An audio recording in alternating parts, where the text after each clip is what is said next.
ఈ ఇల్లు నీది కాదు, నీది కాదు, కోర్టుది. కోర్టుదా? దేఖా దేఖా 70వ వాయిదా. నీకు లక్కీ నెంబర్ కదా. బాలు ఏంటా గొడవ? ఇది ఇట్లా నించొని చెప్తే తేలదండి. ఆ కోట్ వేసుకున్నోడి పేరు అమానుల్లా, ఆ షేర్వాణి వేసుకున్నోడి పేరు సుబానల్లా. బ్రదర్స్. వాళ్ళకి పురాణపూర్లో బంగళా ఉంది. పంపకాల్లో గజం తేడా వచ్చింది. ఏ గజం నాకు హై, ఏ గజం నాకు హై 20 ఏళ్ళు కొట్టుకుంటూనే ఉన్నారు. అలా గజం గురించి గొడవ. పద సాల్వ్ చేద్దాం. కోట్లు గిట్లేదు. బల్లెటోళ్ళండి బాబు. ఆ ఒక్క గజం మీద మా గురువు గారు 1000 గజాల స్థలం కొన్నారు. ఆయన టేకప్ చేసిన first and last civil case ఇదే. ఇప్పటి వరకు సాల్వ్ అవ్వలేదు, ఇక అవ్వదు కూడా. ఏమీ తేలని దానికి ఇప్పుడు ఎందుకు వచ్చారు? కేసు తేలే వరకు ఆ బంగళా ఎవరికి చెందదని కోర్టు నోటీస్ ఇచ్చింది. ఆ నోటీసులు తీసుకెళ్ళడానికి వచ్చారు. అయ్యయ్యో, పాపం ఇల్లు లేకపోతే ఎక్కడుంటారు? అయ్యో, దానికి ఏం లోట్లేదండి. ఆ బంగళా ఎదురుగానే ప్లాట్ఫామ్ మీద 2 రేకుల షెడ్లు ఉంటే అవి రెంట్కి తీసుకొని మరీ వచ్చారు. రెంట్ కా? పాపం వాళ్ళ దగ్గర ఇంకేం మిగిలింది బాలు? ఆ పాత కారు, డొక్కు స్కూటర్ తప్ప మొత్తం పిండేశారుగా. అన్ని డబ్బు కోసమే చేస్తామంటండి. ఆ కేసు మా గురుగారి సెంటిమెంట్. ఆయన రిటైర్ అయ్యే వరకు అది అలా నడుస్తూనే ఉంటుంది. వాళ్ళు అలా పచ్చ కొట్టుకుంటూనే ఉంటారు. అమానులా ఓ గర్ ఖాళీ కరో సర్కార్ ఆతా జాओ జాओ. మీరు మారరా అసలు. డిపార్ట్మెంట్ వాళ్ళతో మాట్లాడి సెక్యూరిటీగా కానిస్టేబుల్ పెట్టండి.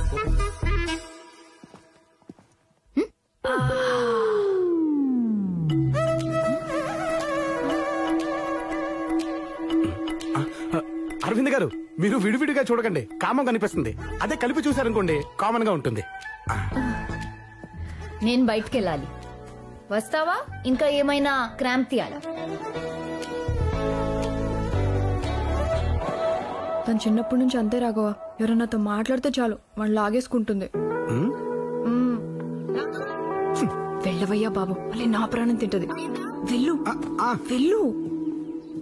రైట్కి వెళ్దాం. లెఫ్ట్కి వెళ్ళాలి కదా. ఆహా, ఇటు ట్రాఫిక్ ఎక్కువ ఉంది. ఓకే, రైట్కి వెళ్దాం.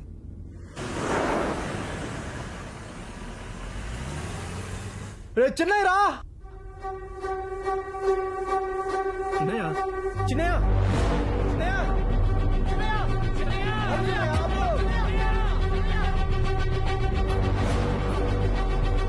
అవి నాకు చిన్న పనుంది, నువ్వు డ్రైవ్ చేసుకుని వెళ్ళిపోతావా? చూసుకుని వచ్చేస్తాను. ఇలా సడన్ ప్రోగ్రామ్స్ పెట్టకు Raghava. I don't like all this. ఈ ఒక్కసారి కవి ప్లీజ్. సరే వెళ్ళు.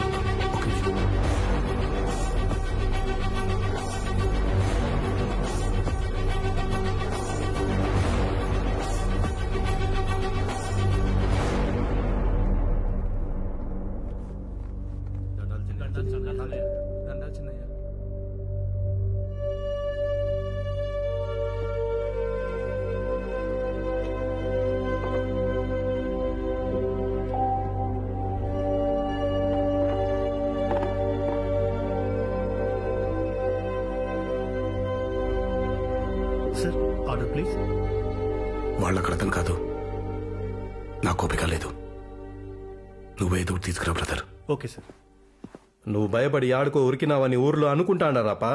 అట్నే అనుకోని కొండను చూసి కుక్క మురిగితే కొండకు సేటా? తగ్గితే తప్పేమిరా? బసిరెడ్డి కొడుకు బాలిరెడ్డి, నువ్వు గాన కనపడితే సంపుతాను ఎచ్చులు పోతాడు సినాయా. రెడ్డి, పైకి మనం ఏం చెప్తాము అది మనం కాదు. Sorry sir.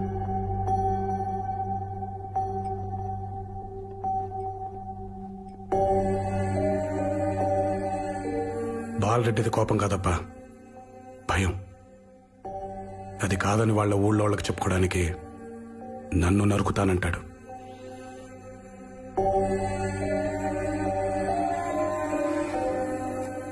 ప్రేమకైనా పగకైనా మొహం కావాలి రామరెడ్డి.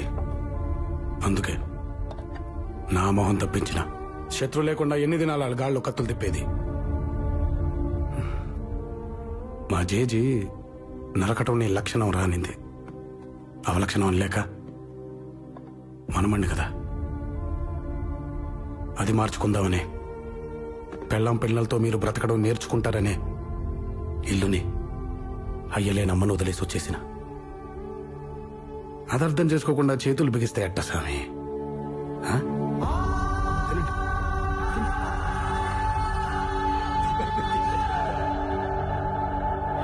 మోర్ జాడ్డం చిన్న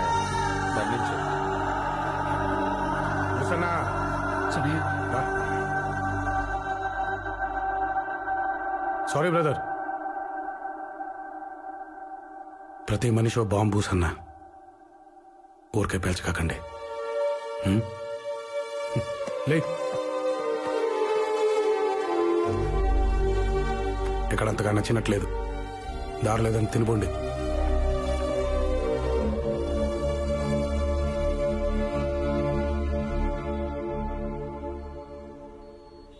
అమ్మెట్ట ఉంది. ముసలిది బానే ఉంటుందిలే, మొండి పేణం. ఓ ఉసనా, అయ్యా రోడ్డు జాగిలంగా ఉందని 100-200 కొట్టకాకు. 50-60 బావు. అట్నా చిన్నయ్య. అలాంటి బలమైన పక్కనుంటే బతుకు మీద నమ్మకం వస్తుంది సార్. ఎంత బలమైనోడైనా ఏదో టైంలో చిన్న పొరపాటు చేస్తాడు సుదర్శన్ గారు. రాఘవరెడ్డి కూడా అలాంటి పొరపాటే చేశాడు. మా నాకు స్కూల్ మ్యాగజైన్ కోసం ఒక మంచి కథ కావాలి. కథలు నా దగ్గర ఎక్కడుంటాయిరా? ప్లీజ్. మీ నాన్న రోజు కోర్టులో జడ్జికి బోల్డ్ అని కథలు చెప్తారు. క్లయింట్ దగ్గర ఎంత కమిషన్ నొక్కేసావయ్యా అని అడగగానే అయ్యో నాకేమిస్తారండి అని మన బాబు చెప్తాడు. చూసావు, అవి కథలంటే. ఆదివారం నాడు కాలేజ్ ఏంటి అని మీ నాన్నగారు అడగగానే ప్రైవేట్ క్లాస్ కదా డాడీ అని మొదలెట్టి అందుకే కంపల్సరీ వెళ్ళాలి అని పూర్తి చేస్తుంది. ఆ మధ్యలో ఉండేది అద్భుతమైన కథ. అది మాలాంటి వాళ్ళు కాదు. వెళ్ళి మీ రెండు ఒక అడుగు ఎరగదీస్తే. నేను పార్టీకి వెళ్ళాలి, ఒకసారి నీ డ్రెస్ ఇస్తావా అని అడిగితే అర్రే ఎక్కడ పెట్టానో మర్చిపోయానే అని అక్క చెప్తుంది. చూసావా, అవి నా గ్రేట్ స్టోరీస్ అంటే. వెళ్ళిదాన్ని అడుగుపో. కథలంటే బాగా ఖాళీగా ఉన్నోళ్ళు చెప్తారా?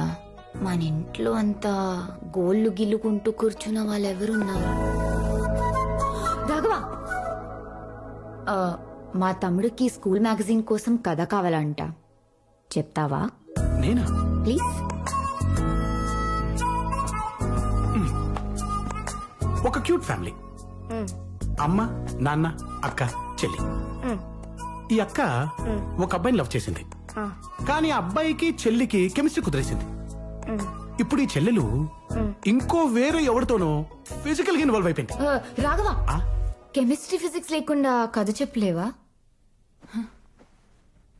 ఏదైనా కథ చెప్తే మనదే ఉండాలి. మనది. చోటు, ఒక కథ చెప్తా, రాసుకో. ఈ కథ పేరు మొండి కత్తి. అనగనగా కోసల అనే రాజ్యం ఉండేది. ఆ రాజ్యానికి నాగార్జునుడు రాజు. పక్కనే ఇంకో రాజ్యం ఉంది. ఆ రాజ్యం పేరు పాంచాల దేశం. ఆ రాజ్యానికి బసిరెడ్డి, బసవేశ్వరుడు అనేవాడు రాజుగా ఉండేవాడు. ఈ రెండు రాజ్యాలకి గత 30 సంవత్సరాలుగా ఒక సుదీర్ఘమైన యుద్ధం జరుగుతోంది. నాగార్జునుడు గురుకులం పూర్తి చేసుకుని తిరిగి వస్తున్న అతని కొడుకు రాఘవుడిపై రెండు రాజ్యాలకి మధ్యలో ఉన్న తపతీ నది వంతెన దగ్గర పాంచాల దేశపు సైనికులు దాడి చేశారు. ఆ దాడిలో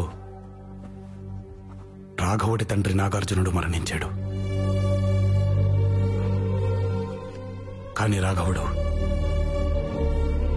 తన ఒంటిపై పడాల్సిన కత్తిని సగానికి విరిచి మొండి కత్తితో తపతీ నదిని దాటి అక్కడే దగ్గరలో గట్టి పొదల్లో ఉన్న బసవేశ్వరుడి కంఠంలో ఈ మొండి కత్తిని దించాడు. రక్తం, శవాలు, ఏడుపులు, యుద్ధం తర్వాత కనిపించే దృశ్యాలివే.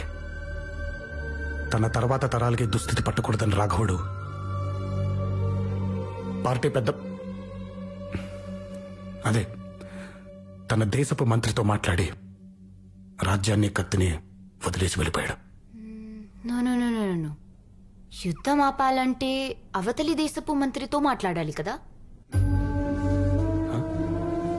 మనల్ని ఇష్టపడే వాళ్ళని ఒప్పించకర్లేదు, మనతో గొడవ పడే వాళ్ళని ఇష్టపడక్కర్లేదు.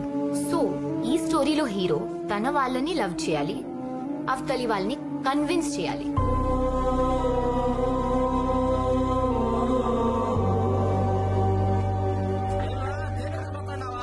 చెక్ పోస్ట్ కాడ కాబెట్టుకుని ఉన్నారు పోలీసు వాళ్ళు. నేనేమన్నా అంత లేసుగా సిక్తానా?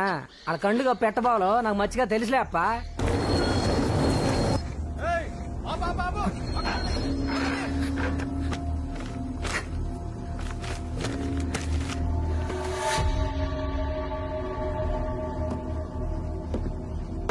ఏమనిచ్చిరా బుక్కరే సముద్రం ఏముండదు నీ కాడ జనకంకులు సారా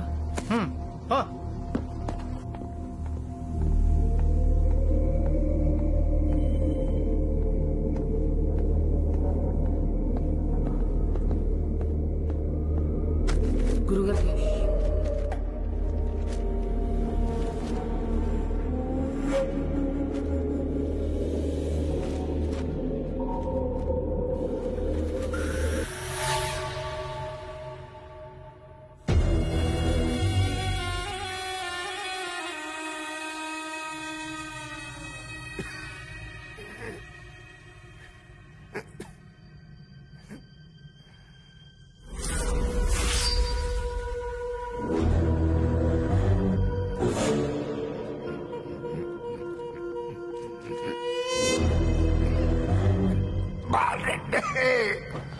అయ్యా అయ్యా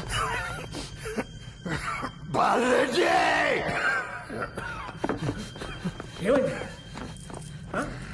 ఏమైంది ఆయన పసివాముల నుంచి యంగముని సిద్ధప్ప గోపల్చెరు నుంచి సోబు లాలప్ప పూర్మాల నుంచి సీనయ్య జక్కయ్య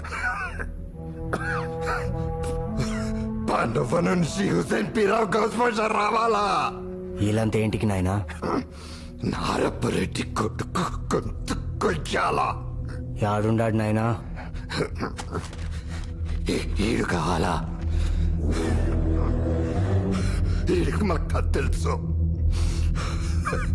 వానికి చెప్పిన నారప్పరెడ్డి కొడుకు జాడ తెలుసు అసోడికి ఇంతమంది ఏంటికి నాయనా వీని పట్టుకోగానే వాడు బయటపడతాడు బాలరెడ్డి ఏం మనం చాలమా ఆ రోజు 50 మంది ఉన్నాం చాలామా వాడు కత్తి చీరని ఒళ్ళు లేదు నెచ్చినోడిని మనిషి లేడు ఆ బుద్ధివాడిని చూస్తా అంటే సావు సొక్క లేకుండా తిరగన్నట్టు బాలరెడ్డి అందుకే తరికలేరు కాడ వాళ్ళ ఉమరు సోనాళ్ళకి కావాలా వాడిని గుర్తుపట్టడానికి ఓబడం మొట్ట పెట్టడానికి వాళ్ళు కావాలా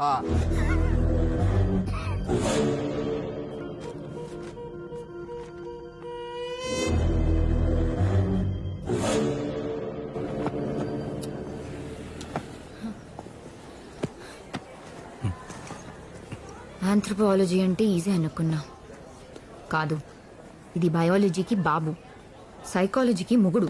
మొగుడిని నేను చేస్తాడులే, ఆడు తొంట్లతో ఇచ్చేస్తావుగా.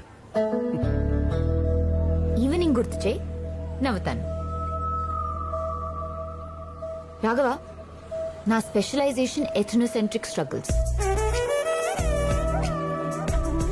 అర్థం కాలేదు కదా, అడుగు. అలా క్యూట్ గా చూడకు. ఫ్యాక్షనిజం అని విన్నావా? ఊళ్ళకు ఊళ్ళు నరికేసుకుంటారు. అలాంటి ఫ్యాక్షనిజం ఉన్న ఊరు వెళ్ళాలి, అక్కడ జనాన్ని ఇంటర్వ్యూ చేయాలి, ఒక డాక్యుమెంటరీ తీయాలి, ఇవన్నీ 1 month లో సబ్మిట్ చేయాలి. I have a solution. Pomodoro. Pomodoro అర్థం కాలేదు కదా, అడుగు. అలా క్యూట్ గా చూడకు. పొమడోరు ఇటాలియన్ లాంగ్వేజ్ లో టొమాటో. ఇదొక టైం మేనేజ్మెంట్ టెక్నిక్. 25 నిమిషాలు తర్వాత అలారం ముగ్గుద్ది. ఈ 25 నిమిషాలు అటు ఇటు చూడకుండా కంప్లీట్ ఫోకస్ తో ఏం చదవాలి, ఎప్పుడు చదవాలి, ఈ డాక్యుమెంటరీ తీయడానికి ఎక్కడికి వెళ్ళాలి ప్లాన్ చేయి. ప్లాన్ చేస్తే సరిపోదు, రాయి.